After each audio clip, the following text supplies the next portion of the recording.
When you start to change who you are, everything around you starts to change. I'm going to repeat that. When you start to change who you are, everything around you starts to change. Every pattern, everything that you've normalized, every thought, every idea of what you're supposed to be, of how your life was supposed to look like, all these things start to change.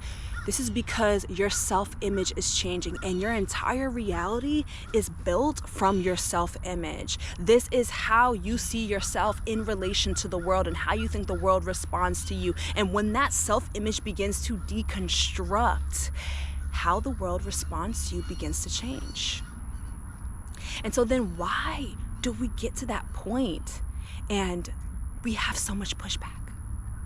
We have so much pushback from our family, from our friends, from the people who we were supposed to be in community with, from the people who we thought were supposed to support us.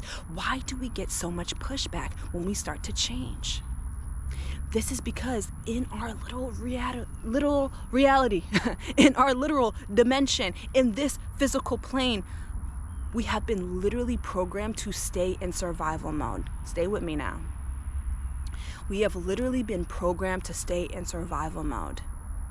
Look at the food that we have been given. Look at the education system. Look at the healthcare system. Look at all these things that are all working together to keep us at a low vibration. They're all trying to keep us in that state of survival mode. And so then we have our relationships. We have relationships with our family and our friends. And if we are programmed to stay in that state of survival mode, then what ends up happening is we also use everything that we can to survive. And so then what happens subconsciously is the people around us who are still in that state of survival mode, they will see relationships as either something to gain, something to benefit from, or something that's a liability. Concepts about balance and reciprocity can only be attained when we begin to leave that state of survival mode. And so then what ends up happening is people have a relationship, they have a friendship, and they see that relationship and that friendship and they say, this is what I can gain from this. This is what I can gain from being in a relationship, friendship, whatever, with that person. The love is not unconditional, because we cannot achieve unconditional love from that state of survival mode. And so then people end up putting us in boxes, right? Okay, well, you're this kind of person. I see you as this, and this is what I get from this friendship, from this relationship. We all have experienced that. We've all been that friend that, okay, everybody could call on. We've all been that friend, that person in the family that everybody can call on to build the mess back up again or whatever, put off fires, whatever, however you want to say it. We've all been that person. And that's because, again, these people are in survival mode. And so then again, when you start to change, their subconscious mind can't perceive, well, then what do I gain from this relationship? If you're starting to put yourself first, what do I gain from this relationship? If you're starting to prioritize your own mental health and your own self-discovery, what can I gain? What can I gain? This is not a judgment. This is an observation, again, because our reality is literally out of alignment. Our reality, everything in our reality is literally positioned to keep us in this state of survival mode. So then, of course, when you start to come back within, people don't know what box to put you in anymore. So then, of course, there is resistance, because people are trying to survive. And so then what do you do? What do you do when you finally found yourself? What do you do? Well, so many people, you may find that, this is talked a lot about in the spiritual community, in the self-help community, in the discipline community. You go into a period of isolation. Many of us do that. And some of us can stay in that period of isolation because we begin to glorify the lone wolf position, right? We begin to glorify, well, I'm just alone. I've always been alone. No one has ever understood me. Look, if you're someone who feels like that, I'm here with you. I understand. I understand.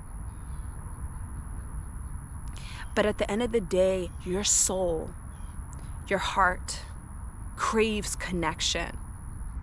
And so while it can be satisfying to embrace the lone wolf for the period of time that it is needed for you to come back to yourself, you have to understand that there is something bigger and that there is more promised to you. When you start to change and you start to fully come into yourself, fully come into your authenticity, fully come into who you truly are, what ends up happening is you begin to expand beyond the limitations of who you thought that you could be.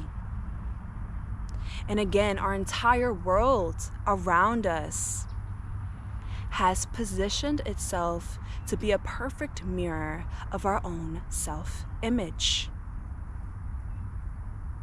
And so when that self-image is deconstructed, reconstructed, and really disintegrated, you understand that you are not only so much bigger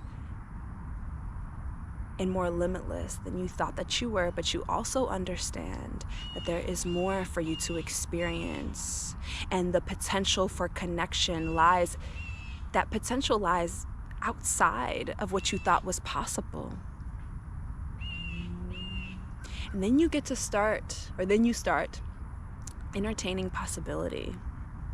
Then you start to entertain, well, maybe if I do the things that make me happy, that bring me the most excitement, that make my body just say a full body yes, right? Maybe if I start doing those things, maybe I'll start to align with those who are meant to align with me. And then you start to find yourself in different places because you've allowed yourself to come into a wider, more expansive version of yourself. And maybe before, that self-image was like, no, I can't go in there, I can't do this, then maybe they'll look at me weird. And then you start to deconstruct the self-image, and then you just start to move different. And you start to accept that maybe the people from the past were exactly what you needed them to be to rediscover who you truly are. Maybe they showed you exactly what you need to let go of for you to rediscover who you truly are. And then what ends up happening is you end up occupying those new spaces, existing in those new spaces. And then your authenticity just begins to shine because you've entered a higher sense, a more solidified sense of your truest home frequency. And that home frequency is who you actually are, not who you've been programmed to be.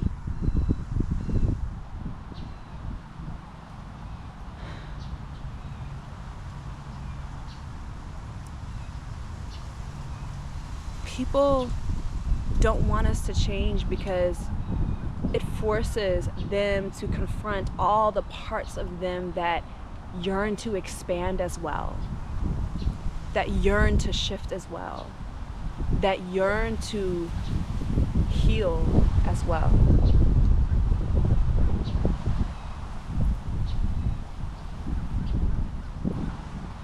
All of us are on this journey. All of us. Everybody, even the people who we're talking about who are still in that state of survival mode, we all have a connection, whether we know it or not, to that higher aspect of us that is limitless. But the question is, are we willing to confront those aspects of ourselves that continue to uphold our own self-imposed limitations?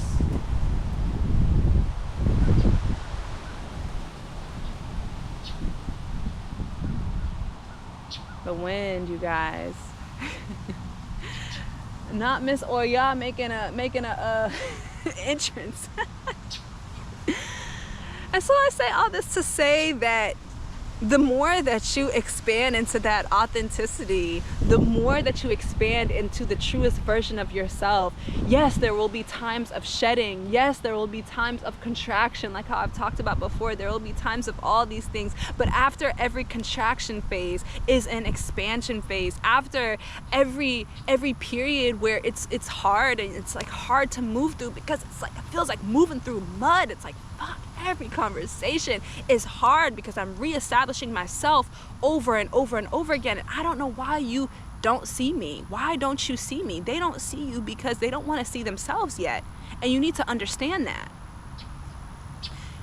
By being your authenticity, you will trigger that part of people who wants to be authentic as well.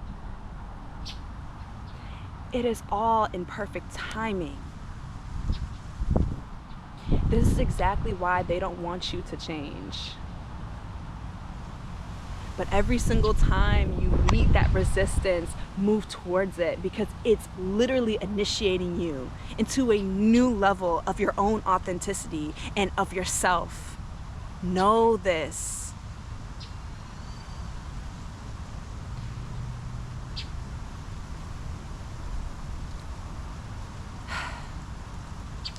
At the end of this video, if you've made it here, put it in the comments. I give myself permission to be. And if there's something that you want to be, if there's something that you want to step into right now, give yourself permission to do that. I give myself to be the artist that I am. I give myself to be the leader that I am. Myself permission to be the leader that I am. I give myself permission to be the writer that I am. I give myself permission to be the embodiment of love that I truly am. Can you give yourself permission to be that?